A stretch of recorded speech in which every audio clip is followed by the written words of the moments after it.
저희 나라는 이제 부자 하면 졸부에 대한 이미지들을 좀 많이 가지고 있죠. 그래서 뭔가 졸지에 이제 부자가 됐는데 성품이나 삶이 따라주지 않는 이런 어떤 이제 좋지 않은 이제 그림들을 그릴 때가 많이 있지만, 그러나 그렇지 않은 분들이 훨씬 많죠. 부자가 되기 위해서 그들이 얼마나 근면하고 성실했는지, 또 정직하고 신용을 쌓아갔는지. 그리고 또 하나는 중요한 특징 중에 하나가 제가 책에서 봤는데요, 감사할 줄 안다는 겁니다. 감사한다 이렇게 표현하죠. 보통 우리가 이제 사회주의의 어떤 그 영향이나 공산주의의 영향을 받은 나라나 어떤 그 사회를 보게 되면 뭔가 그렇게 불만이 많습니다. 그게 당연한 거죠. 사회주의나 공산주의는 이 혁명이 필요하기 때문에 이 혁명의 에너지인 불만과 불평이 반드시 따라와야만 되는 겁니다. 그래서 남편도 삶에 대해서, 가정에 대해서 불만투성이, 아내도 자녀들도 이렇게 해서 가정이 무너져서 이 불만이 고조되고 폭발해야만 거기서 뭔가 이 사회를 뒤집을 수 있는 혁명이 이제 일어나기 때문에, 그렇기 때문에 이 사회주의나 공산주의에서 또 그런 영향을 많이 받은 곳에서는 종교를 싫어합니다. 의도적으로 또 비판하는 부분도 있고, 종교들 중에서 기독교를 이제 가장 싫어하죠. 기독교가 들어가기만 하면 이 사람들이 뭔가 온유하고 겸손해지고 감사하게 되고, 그럼 오히려 평강 가운데 가정을 화목하게 시키고, 이러니까 오히려 이제 자기네들이 원하는 이 불만을 고조시켜서 혁명을 일으켜야 되는데 이게 안 되는 거예요. 그래서 종교는 민중의 아편이다 이렇게 공격하는 부분들이 있는 거죠. 점점 시대가 갈수록 많은 사람들이 뭐 이제 그러한 어떤 영향도 있고, 또 그런 직접적인 영향이 아니더라도 감사를 잃어가는 세대가 되어가고 있습니다. 우리나라도 마찬가지죠. 이미 전 세계 80억의 인구를 펼쳐놓고 보면 그들은 대한민국의 삶을 동경하며 천국으로 여기는 부분들이 있는데, 그러나 정작 우리는 이곳에 살면서 실제로 당하는 어떤 불합리한 것들, 어떤 문제들, 어려움들이 있을 수 있겠지만 너무 그런 것에 비해서 불만이 너무 많고 불평이 너무 많고 비판적인 것들이 너무 많은 거죠.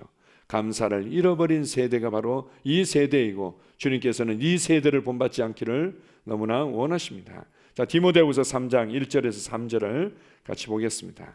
너는 이것을 알라. 말세에 고통하는 때가 이르러 사람들이 자기를 사랑하며 돈을 사랑하며 자랑하며 교만하며 비방하며 부모를 거역하며 감사하지 아니하며 거룩하지 아니하며. 고통하는 때, 말세에는 고통을 겪고 그렇게 살아가는 것들이 더욱더 많아지는데, 그 이유들을 언급하고 있습니다. 자기를 사랑하기 때문이라는 거죠. 그리고 돈을 사랑하기 때문이다. 자기를 사랑한다는 거, 뭐 자기를 사랑해야 되겠죠. 그런데 많은 경우에 이제 자기를 사랑한다 할 때 우리가 가지고 있는 것들은 나의 감정을 너무 사랑하는 거죠. 내 감정이 모든 것의 기준이고 모든 것의 진리인 양 여깁니다. 내 감정이 기분 나쁘고 조금 서운하고 마음에 안 들면 그냥 모든 것이 다 이제 잘못되고 내 인생은 정말 엉망인 양 이렇게 생각하죠. 그리고 자기가 가지고 있는 생각과 논리를 그냥 모든 것의 기준과 진리처럼 생각합니다. 그렇게까지 이제 자기를 사랑하는 거죠. 그것이 결국은 가정에 고통을 가져오고 자신의 인생의 고통의 문을 여는 겁니다. 여기 보면 감사하지 않는다. 고통은 결국 감사하지 않는 삶으로부터 나온다는 것을 잘 알 수 있습니다. 자, 로마서 1장 21절입니다. 하나님을 알되 하나님을 영화롭게도 아니하며 감사하지도 아니하고 오히려 그 생각이 허망하여지며 미련한 마음이 어두워졌나니. 하나님을 알겠어, 뭔가 살아계신 것 같아, 그리고 하나님께서 뭔가 역사하시는 것 같기는 한데 라고 어느 정도 인정은 하는데, 그분을 영화롭게 하거나 그분께 감사와 찬양을 드리거나 이런 게 없다는 거죠. 오히려 생각이 헛된 것들, 하나님이 없다고 살아가는 세상 사람들처럼 생각하고 말하면서 이 마음까지 미련하고 어두워졌다 이렇게 표현하고 있습니다. 이 세대의 아주 중요한 특징 중에 하나가 바로 감사하지 않는 거죠. 제가 이제 감사하지 않는 이 세대에 대해서 이렇게 묵상을 하는데요, 주님께서 저한테 그런 감동을 이렇게 주시더라고요. 그것은 사람들이 진실되지 않기 때문이다 이렇게 말합니다.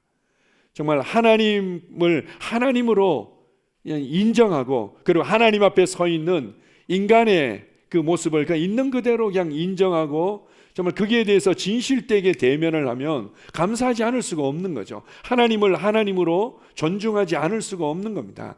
부부관계에서도 마찬가지죠. 남편에 대해서 아내에 대해서 입만 열면 늘 이렇게 불만과 불평과 그리고 비판을 하는 경우들이 있습니다. 자세히 보게 되면요, 진실되지 않은 거죠. 남편에 대해서 있는 그대로를 인정하고 그리고 받아들이고, 나도 남편 앞에서 그리고 그런 내 가정의 삶 앞에서 내 자신을 있는 그대로 인정하고 받아들이고, 이게 안 되는 겁니다. 자기도 자기 자신을 속이고 그리고 또 남편과 아내도 스스로 속이는 것들이 있는 거죠. 이거는 사실 감사하지 않는 삶은 뭔가 이제 뭐 여러 가지 이유가 있는 것 같지만 영적인 거고, 그것은 주님 앞에서 그리고 이 관계 앞에서 진실되지 않기 때문이다.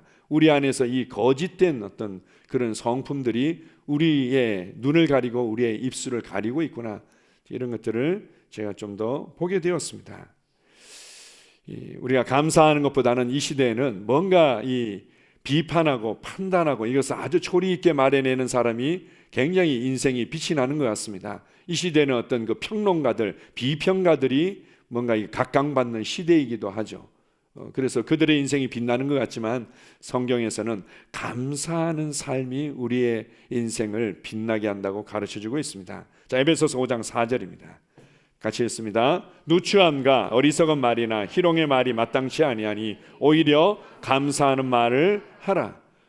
우리가 이제 코미디언들도 보면은 뭔가 이렇게 그럴듯한 얘기를 하다가 그냥 한 사람에 대해서 뒤통수를 치고, 그 다음에 뭐 성적인 희롱이라든지 그 사람의 어떤 삶에 대해서 희롱하는 뒤통수 치는 말들을 하면은 그냥 굉장히 좋아하고 그리고 멋있는 사람이라고 빛나는 사람인 것처럼 여겨집니다. 그러나 성경은 그것은 자기 자신도 어둡게 만들고 다른 사람들도 어둡게 만드는 것이다. 오히려 이 모든 누추함과 어리석은 말이나 희롱의 말은 아예 거절하고 감사하는 말을 해라, 이렇게 말씀하고 있습니다. 감사하는 말을 할 때 우리의 심령도 밝아지고 우리의 삶도 빛나고 다른 사람들의 삶도 빛나도록 만들 수 있습니다.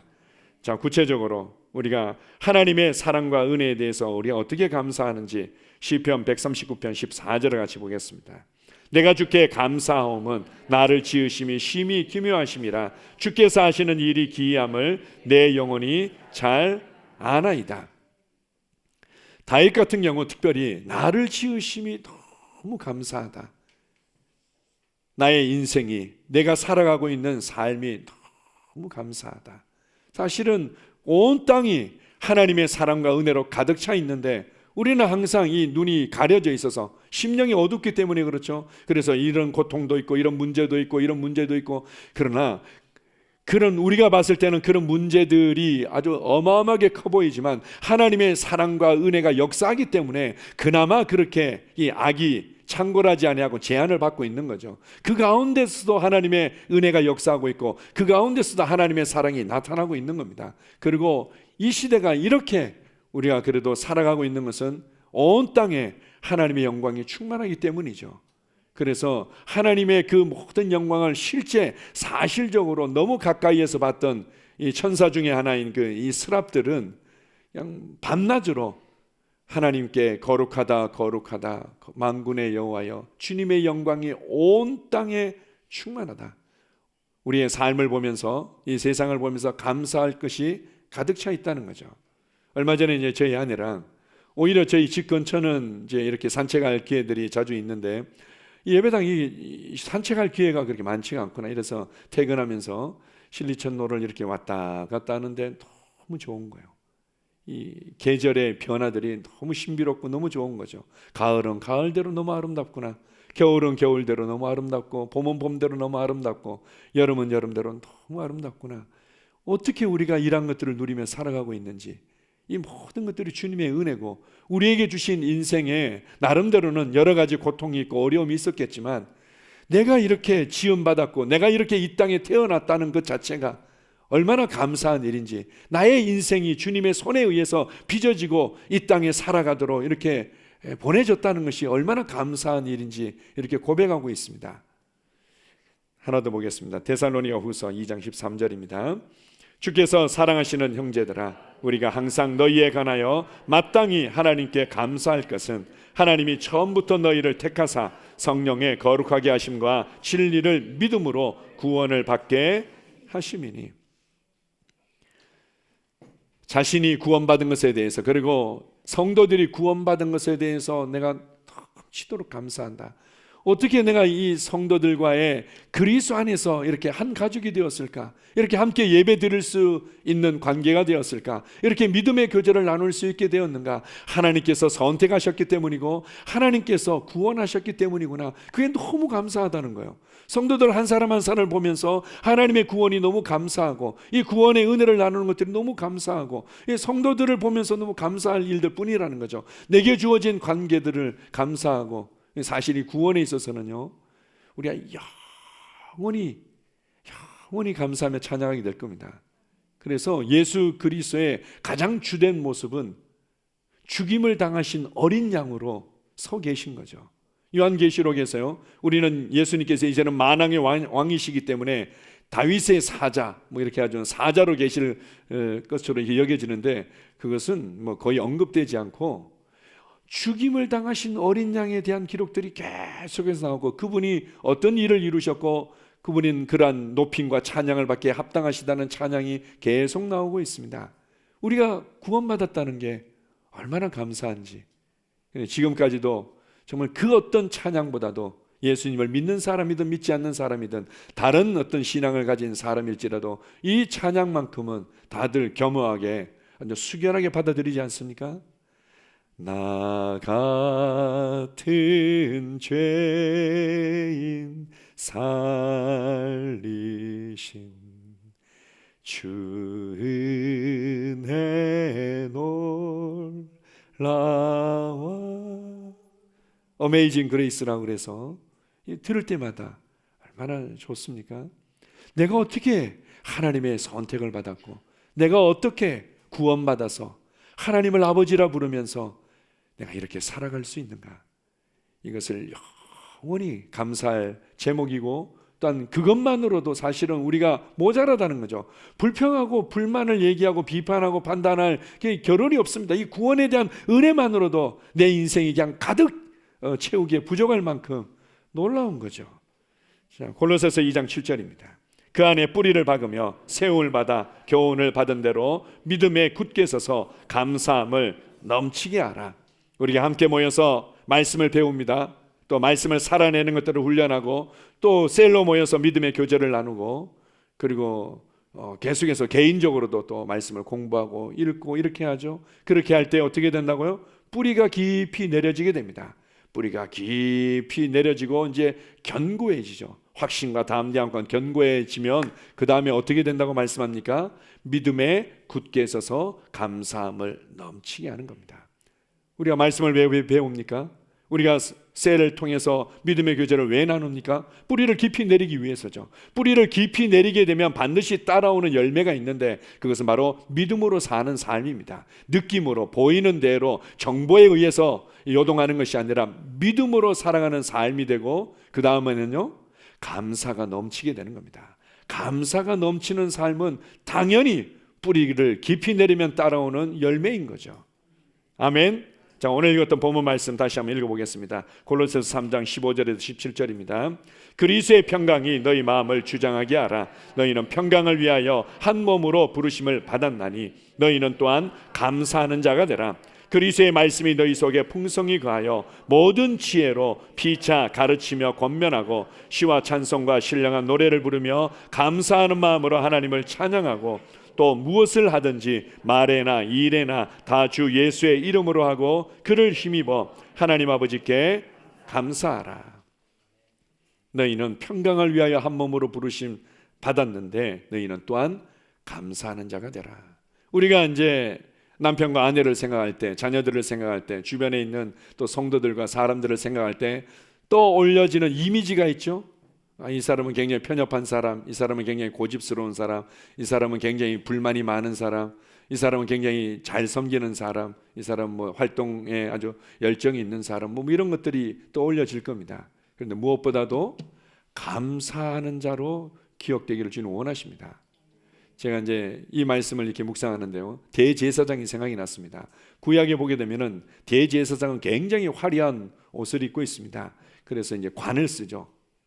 굉장히 화려한 이제 관을 쓰고 관에 이름표가 있습니다. 이제 모자 같은 거죠. 지금 우리가 이제 천주교나 성공회 같은 데서 추기경이나 또 뭐 교황이나 쓰는 것들 있죠. 그게 이제 구약의 대제사장을 모델링해서 이제 나름대로 이렇게 만든 옷들인데요. 구약에 이제 대제사장이 쓴 이 두건, 이 모자에 보게 되면은 이름표가 있는데, 이걸 패라고 얘기를 하죠. 그게 여호와께 성결 이렇게 되어 있는 겁니다. 이름표가 있는 거죠. 이 대제사장은 오직 하나님을 위해서 구별된 사람이다. 이것이 그 사람의 정체성이요, 그 사람의 역할이고 삶이다. 이게 이제 이름표로 딱 붙여진 겁니다. 여호와께 성결. 마찬가지로 사람들이 나를 볼 때, 그리고 하나님께서 우리를 볼 때 우리에게 이름표가 지어져 있는 거죠. 이 사람은 감사하는 사람, 하나님의 사랑과 은혜에 감격하며 감사하는 사람, 이것을 위해서 선택받았고 부르심 받은 사람. 그 다음에 어떻게 얘기합니까? 말씀이 우리 속에 풍성히 거하고, 이 말씀이 우리 안에 풍성히 거하게 되면 당연히 피차 지혜로 다른 사람들을 가르치게 되죠. 사람들은 이렇게 말씀이 내 안에 풍성히 거해서 가르치는 것을 좋아하는 경우들이 있습니다. 가르치면은 그것이 나를 빛나게 하는 것 같은데, 물론 우리가 하나님의 말씀을 말해낼 때 말씀으로 말미암아 좀 나의 심령과 나의 삶이 빛나는 부분들이 있지만, 이렇게 말씀이 우리 안에 풍성히 거하면 따라오는 또 변화와 열매가 있는데, 바로 시와 찬송과 신령한 노래를 부르며 감사하는 마음으로 하나님께 찬양하고, 이렇게 말합니다. 찬양과 감사가 반드시 따라오게 되어 있는 겁니다. 여러분이 말씀을 묵상하고 말씀이 여러분의 심령 안에 가득 풍성하게 거하게 된다면 감사와 찬양은 당연히 따라오게 되어 있습니다. 거꾸로 얘기하면, 내가 입만 열면 감사와 찬양이 나오지 않는다면, 입만 열면 뭔가 불만과 불평과 서운함과 비판과 이거만 나온다는 얘기는 내 안에 말씀이 들어와 있지 않는다는 겁니다. 그건 당연한 거죠. 말씀이 우리 안에 들어와 있는데 어떻게 우리가 계속 그런 어둠에 속한 것들을 말하면서 인생을 스스로 어둠 가운데로 끌고 갈 수 있습니까? 찬양과 감사가 따라오게 되어 있는 겁니다. 그래서 말씀을 가르치는 겁니다. 말씀을 가르쳐서 여러분의 삶에 나타나는 아주 중요한 강력한 변화가 일어나도록 하기 위한 건데, 그것은 바로 찬양과 감사가 풍성해지는 것입니다. 아멘. 좀 더 구체적으로 우리가 감사할 때 또 주님께서 우리의 삶에 어떻게 역사하시는지 우리 역대하 5장 13절을 같이 보겠습니다. 나팔 부는 자와 노래하는 자들이 일제히 소리를 내어 여호와를 찬송하며 감사하는데, 나팔 불고 재금 치고 모든 악기를 울리며 소리를 높여 여호와를 찬송하여 이르되 선하시도다. 그의 자비하심이 영원히 있도다 하며 그때에 여호와의 전에 구름이 가득한지라. 예루살렘 성전이 드디어 세워졌습니다. 이제는 하나님께서 실제적으로 이스라엘 백성들과 함께 하시면서 그들을 축복하시고 그들에게 말씀하시는 아주 그냥 사실적인 통로가 생겨버린 거죠. 그게 얼마나 감사한지, 하나님께서 이곳에 임재하시고 이것을 통해서 말씀하시며 우리를 축복하신다는 게 얼마나 귀하고 감사한지 그들이 그냥 온 마음을 다해서 감사하고 찬양한 겁니다. 하나님은 좋으신 분이십니다. 하나님은 선하시도다. 그 인자하심이 영원하십니다. 이렇게 했더니요, 어떤 일이 벌어졌는가 하면은 이 구름이 예루살렘 성전을 그냥 가득 채운 겁니다. 가득 채워서 그 뒤에 14절을 보게 되면은 성경에 그렇게 나와 있습니다. 제사장들이 이 가득 채워진 구름의 그 임재의 무게에 눌려가지고는 허리를 펴지 못하고 제대로 이 제사 드리는 일을 행하지 못했다, 이렇게 말합니다. 물론 이제 가시적으로 이렇게 나타나는 것들도 우리가 굉장히 사모하죠. 예전에 제가 읽었던 책 중에 토미 텐이라는 이제 목사님이 계셨습니다.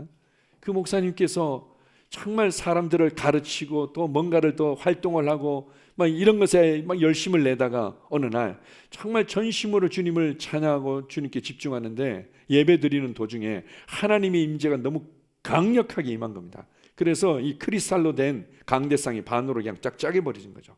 그냥 그 자리로. 그리고는 그 목사님은 붕 떠가지고는 그냥 이제 번개 맞은 것처럼 날아가지고는 하나도 다치지 않았는데, 그때 이제 몸을 움직이지 못하고 그 임재에 눌려가지고, 그리고는 같이 있었던 성도들이 그냥 다들 그 임재의 무게에 눌리고 울기도 하고 웃기도 하고, 그리고 무슨 소문이 이제 무슨 일인가 싶어가지고 막 사람들이 보러 오는데 예배당 올라오다가 계단에 막 쓰러져 가지고는 막 거기서 회개하기도 하고 찬양하기도 하고 막 이런 일들이 일어난 거죠. 이런 일들은 지금처럼 구약에도 있었고 초대교회도 있었고 그리고 교회 역사 가운데 있어 왔었습니다. 근데 이제 그것 한번 맛보고 나니까 어떻게 하면은 좀 더 사실적으로 주님의 임재를 경험할 수 있고 정말 우리가 그렇게 힘쓰고 애쓰는 수준을 뛰어넘는 주님의 일하심을 경험할 수 있을까? 이래서 나는 그 하나님을 쫓는 자다 뭐 이렇게 해가지고는 뭐 책도 쓰시고 했던 이제 기억이 납니다. 우리가 주님을 전심으로 찬양하고 그분을 기뻐하며 감사할 때 하나님의 임재가 사실적으로 우리에게 역사하게 되어 있습니다. 이렇게 이제 밖에 드러난 현상적인 것뿐만 아니라 정말 하나님이 지금 여기에 나와 함께하고 계시는구나, 이 임재가 더욱더 강력하게 나타나게 되어 있는 거죠. 어떤 사람들은요, 참 이게 지혜가 없는 질문인 거죠. 저도 하나님의 사랑을 느끼고 싶어요. 그런데 잘 안 돼요. 하나님의 살아계심을 느끼고 싶어요. 잘 안 돼요. 저는 왜 그런지 모르겠어요. 누구는 이렇게 아름다운 간증을 해주는데요, 간증을 들을 때마다 도전이 되는데 저는 아닌 것 같아요. 뭐 이렇게 얘기하는 경우들이 있죠. 접근을 잘못하고 있는 겁니다. 하나님의 사랑은 이미 예수 그리스도의 십자가와 부활을 통해서 온전히 우리 가운데 나타나고 계시되어졌습니다. 하나님께서 더 보여줘야 될, 더 우리 가운데 나타내야 될 사랑은 없을 만큼 다 보여주신 겁니다. 그리고 그것을 성경으로 기록해서 우리에게 주신 거죠. 이제 우리에게 필요한 것은 이것을 보고는 그냥 받아들이는 거죠. 받아들이고 믿고 받아들이고 감사하는 겁니다. 그럴 때 하나님의 그 사실적인 임재가 우리 가운데 더욱더 역사하는 거죠. 우리는 하나님 어떻게 해주세요? 그럼 내가 한번 믿어볼게요. 하나님 앞에서 어떻게 우리가 그런 태도를 가질 수 있습니까? 계시되어지고 넘치도록 이미 나타내신 그 사랑을 역사 가운데 보여주셨을 뿐만 아니라 성경을 통해서 우리에게 보여주신 거죠. 이제는 이것을 내가 믿고 그냥 신뢰하고 감사하고 찬양할 때 그분의 살아계심이, 그분의 능력이, 그분의 함께하심이 더욱더 경험되어지는 것입니다. 자, 고린도후서 4장 15절입니다. 이는 모든 것이 너희를 위함이니 많은 사람의 감사로 말미암아 은혜가 더하여 넘쳐서 하나님께 영광을 돌리게 하려 함이라. 우리가 감사로 말미암아 은혜가 더하여 넘친다. 우리는 은혜를 더 받고 싶어가지고 예전에 뭐 저희 때 늘 입버릇처럼 했던 얘기는 소나무 뿌리 몇 개 뽑으면 돼, 산에 올라가서 뭐 이제 부르짖으면 돼, 금식기도원 가서 금식하면 돼, 이렇게 많이 했는데요, 아주 손쉬운 놀라운 방법이 있습니다. 우리의 감사가 넘칠 때 은혜는 더욱 넘치게 되어 있습니다. 어렵습니까?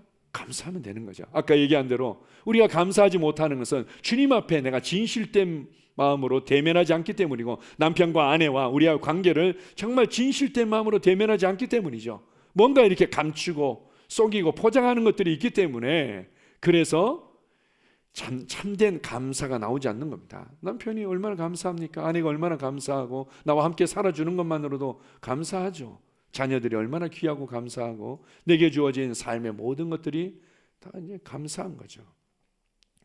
많은 사람의 감사로 말미암아 은혜가 더하여 넘쳤다. 이것을 그래서 제사라고 표현하기도 합니다. 우리가 구약 성경을 보게 되면요, 아니 구약 성경에 이제 그 이스라엘 백성들은 그들의 삶의 모든 것들이 제사를 위해서 사는 것처럼 보여집니다. 그들이 열심히 일하는 것도, 가정을 꾸려가는 것도, 살아가는 모든 것들이 꼭 제사를 드리기 위해서 목숨 걸고 사는 사람들처럼 그렇게 보여지는 것처럼 제사를 귀하게 여기고 그게 집중되어 있죠. 이 제사는 크게 세 가지 종류라고 말할 수 있습니다. 죄에 관련된, 죄를 속하는 속죄제에 관련된 제사가 있고, 그 다음에 주님 앞에 나를 대신해서 드리는 헌신에 관련된 제사들이 있고, 그 다음에 또 하나가 있는데 너무 감사해서 드리는 제사가 있는 겁니다. 감사제라고 이게 한자로 표현을 하는데요, 감사로 주님 앞에 고백하고 찬양 올려드릴 때 이게 향기로운 제사의 향기가 되는 거죠. 이것이 하나님을 영화롭게 한다, 하나님을 영광스럽게 하고 하나님을 기쁘시게 하고, 그렇게 해서 하나님의 임재가 더 사실적으로 우리의 심령과 우리의 가정과 삶에 나타나게 되어 있다, 이렇게 말합니다. 그래서 감사는 우리의 삶의 모든 것들을 의미 있게 만들어냅니다. 자, 디모데전서 4장 3절 4절입니다. 혼인을 금하고 어떤 음식물은 먹지 말라고 할 터이나 음식물은 하나님이 지으신 바니 믿는 자들과 진리를 아는 자들이 감사함으로 받을 것이니라. 하나님께서 지으신 모든 것이 선함에 감사함으로 받으면 버릴 것이 없나니.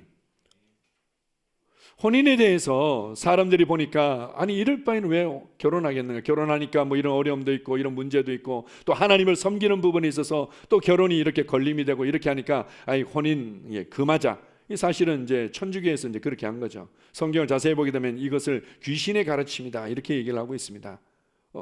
이것도 문제고 저것도 문제고 이것도 문제니까 아예 그냥 금해버리자. 음식물도 이건 부정한 거고 이건 몸에 안 좋은 거고. 뭐 지금도 마찬가지죠. 인간이 만든 화학 어떤 그 성분에 의해서 만들어진 제품들은 먹지 말아야 되겠다. 먹지 말아야 되지만 하나님께서 자연적으로 주신 모든 음식들은 다 좋은 거랍니다.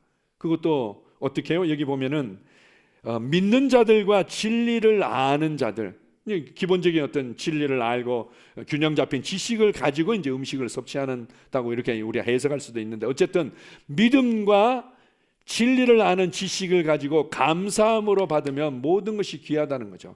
우리가 이렇게 믿음과 진리를 알고 감사함으로 대하면은 모든 것들이 다 선하고 좋다는 겁니다. 결혼도 마찬가지라는 거죠. 우리의 남편과 아내와 뭐 상황들이 이것도 안 좋고 이것도 마음에 안 들고 이것도 정말 나를 자꾸 서운하게 하고 상처를 주고 그래서 뭐 어떻고요? 뭡니까? 감사와 진리에 대한 아는 지식을 가지고 믿음으로 반응하지 않기 때문에 그런 겁니다. 우리가 정말 하나님께서 우리에게 가장 좋은 것을 주셨다는 것을 믿고 그리고 합당한 균형 잡힌 지식을 가지고 감사할 때 남편과 아내와의 관계는 좋아질 수밖에 없는 겁니다. 하나님께서 지으신 모든 것들이 선함에 감사함으로 받으면 버릴 것이 없다. 버릴 것이 없는 거죠. 관계 가운데 버릴 것이 없다. 그리고 자녀와 부모와의 관계 가운데 버릴 것이 없다. 남편과 아내와의 관계 가운데 버릴 것이 없다. 하나님이 주신 모든 것들은 다 귀한 것이다. 단지 내가 믿음으로 받지 않고 균형 잡힌 지식으로 받지 않고 감사함으로 받지 않기 때문이죠. 감사함으로 받을 것이니라.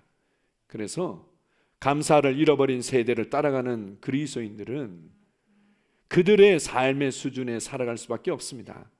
부부관계가 늘 위태위태하고 왼수처럼 이제 살아갈 수밖에 없는 거고 자녀가 정말 이렇게 속썩이는 골칫거리가 되어서 늘 고통을 받으며 살아갈 수밖에 없는 거죠. 주님이 그렇게 우리에게 주신 것이 결코 아닙니다. 믿음과 진리에 아는 지식으로 감사함으로 받으면 모든 것이 귀해지는 거죠. 음식도 마찬가지입니다. 음식 우리가 이제 건강을 위해서 가려야 될 부분들을 또 굉장히 좀 철저하게 가리는 사람들도 있고 조심하는 부분들이 있습니다. 어떤 사람들은 이제 잘 먹죠. 그리고 조금 더 이제 아까도 얘기했지만 인간들이 만들어낸 어떤 화학 성분들이 이렇게 결합되어진 이런 어떤 음식들을 먹지 말아야 되죠. 그러나 하나님께서 지으신 모든 것들 이거는 뭐 어떻고 이 고기는 먹지 말고 이 고기는 먹을 수 있고 그런 게 없다는 거죠. 다 믿음으로 감사함으로 받으면 우리에게 좋은 것이다 이렇게 말합니다. 자, 데살로니가전서 1장 2절에서 3절입니다. 우리가 너희 모두로 말미암아 항상 하나님께 감사하며 기도할 때 너희를 기억함은 너희의 믿음의 역사와 사랑의 수고와 우리 주 예수 그리스도에 대한 소망의 인내를 우리 하나님 아버지 앞에서 끊임없이 기억함이니. 사도 바울은 성도들로 말미암아 하나님께 항상 감사했고 그의 삶에서 감사가 넘쳤습니다. 그 이유 중에 아주 중요한 부분을 다루고 있습니다. 그 뭐라고 얘기하는가 하면은 나는 항상 하나님 아버지 앞에서 끊임없이 기억한다 이렇게 말합니다. 뭘 기억하냐고요? 믿음의 수고를 기억한다는 거죠. 남편에 대해서 끊임없이 내가 무엇을 느꼈고 내가 무엇을 경험했고 그리고 사단 앞에서 불만과 불평과 이것들을 기억하면서 말해내니까 감사할 수가 없는 거죠. 그러나 남편을 기억할 때 어떻게 해요? 그가 그래도 이런 믿음이 있잖아. 그래도 그가 우리에 대해서 이런 믿음을 가지고 이렇게 수고했잖아. 중요한 것은 믿음의 수고를 끊임없이 기억했다는 겁니다. 그리고 여기에 믿음의 역사를 끊임없이 기억하고 사랑의 수고를 그래도 이런 부분에 있어서 사랑으로 수고해주고 섬겨줬잖아. 이것을 끊임없이 기억했다는 거죠. 많은 사람들이 감사하지 못하는 삶을 살아가는 것은 그냥 자신의 느낌과 자신의 경험 앞에서 사탄 앞에서 끊임없이 뭔가 이것도 부족하고 저것도 부족하고 이것도 못하고 저것도 못하고 이것도 망쳐놓고 이것도 내게 서운하게 했고 내게 이런 것도 내게 상처가 됐고 이걸 끊임없이 기억하기 때문이라는 거죠. 미련한 인생인 거죠. 감사를 잃어버린 세대의 안타까운 열매인 겁니다. 뭘 기억하라고요? 믿음의 역사와 사랑의 수고와 소망의 인내를 하나님 앞에서 끊임없이 기억하는 겁니다. 그러면 감사하지 않을 사람이 어디 있습니까? 어떻게 우리가 받고 있는 이 은혜들에 대해서, 그리고 나를 위해서 섬겨줬던 그 사랑의 수고에 대해서 감사하지 않을 수가 있습니까? 자, 마지막입니다. 빌립보서 4장 6절입니다. 아무것도 염려하지 말고 다만 모든 일에 기도와 간구로 너희 구할 것을 감사함으로 하나님께 아뢰나. 골로새서 4장 2절입니다. 기도를 계속하고 기도에 감사함으로 깨어 있으라. 제가 이제 창피한 어떤 고백이었지만, 제가 청년 때 이 성경 말씀들 가운데서 항상 제일 많이 기억하고 제일 많이 고백했던 게 오호라 나는 곤고한 사람이로다. 왜 이렇게 신앙생활이 어려울까? 이렇게 삶이 왜 이렇게 힘들까? 이건 이제 고백한 거죠. 믿음의 말씀이라고 우리 표현을 하자면, 이 말씀을 많은 사람들이 좋아하고 이제 고백하기 시작합니다. 근데 믿음의 말씀을 이제 접하고 나서 사람들이 변화될 줄 알았는데요, 정말 제일 많이 언급하는 고백이 있더라고요. 이 말씀을 접하고 나서 제일 많이, 저는 이제 오호라 나는 공무원 사람 이걸 제일 많이 고백했지만, 접하고 나서 제일 많이 하는 고백이 뭔가 하면은 왜 해도 안 돼요? 이걸 제일 많이 고백해요. 왜 기도해도 안 돼요? 왜 방언 기도해도 안 돼요? 왜 고백해도 안 돼요? 이렇게 항상 이제 뭘 좀 얼마만큼 나름대로 열심히 했겠죠. 나름대로 또 할 수 있는 대로 열심히 해봤겠지만 늘 고백이 왜 해도 안 돼요? 이렇게 고백합니다. 기도가 효력이 없는 이유가 자세히 나오지 않습니까? 뭐 때문에요?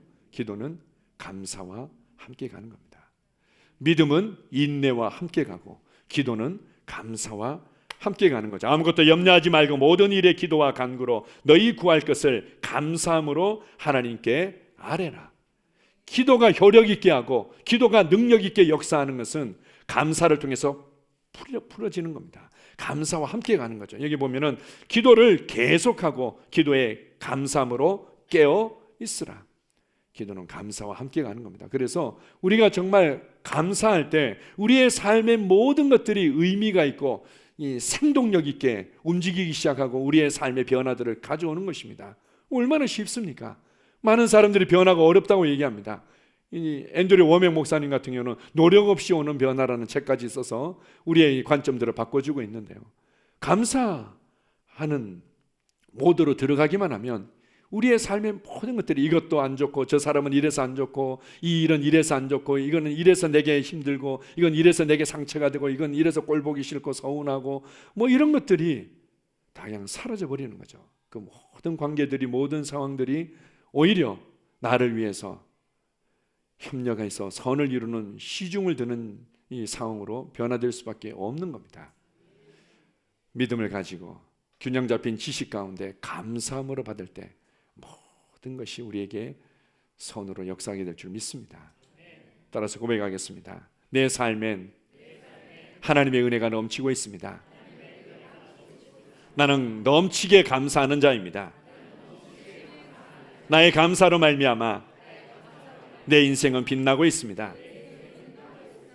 내가 감사할 때 하나님의 임재는 넘치고 있습니다. 내가 감사할 때 하나님의 은혜가 더욱더 넘쳐납니다. 내가 감사할 때 내 삶의 모든 것들이 의미 있게 변화됩니다. 아멘. 아버지 감사합니다. 이 시대는 감사를 잃어버린 세대입니다. 주님, 나는 이 세대를 본받기를 거절합니다. 불만과 불평과 비판과 판단이 빛나는 인생을 만들어주는 것처럼 착각하며 끌려다니는 이 세대를 나는 거절합니다. 주님, 나는 감사하는 자입니다. 감사하는 자로 부르심받았고 감사하는 자로 살아갑니다. 감사함을 넘치게 하는 자로 살아갑니다.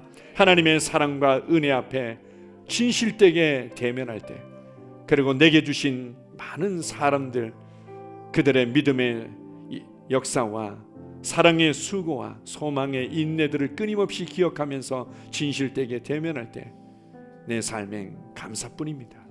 내 삶엔 감사뿐입니다. 내가 감사할 때 하나님의 임재가 더 사실적으로 내게 차고 넘치게 될 것입니다.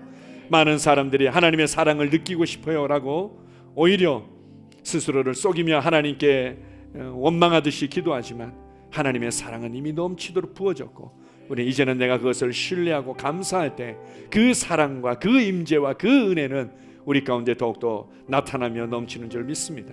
내가 감사할 때 내게 주어진 모든 것들이, 이것도 금하고 저것도 금하고 이것도 문제고 저것도 문제였던 모든 상황들이 오히려 유익하게 나를 위해 변하게 되는 줄 믿습니다. 우리를 감사의 사람으로 불러주셔서 감사합니다. 감사의 영이신 성령님께서 나와 함께 하시며 내 입술을 다스리심을 감사합니다. 주님만을 찬양합니다.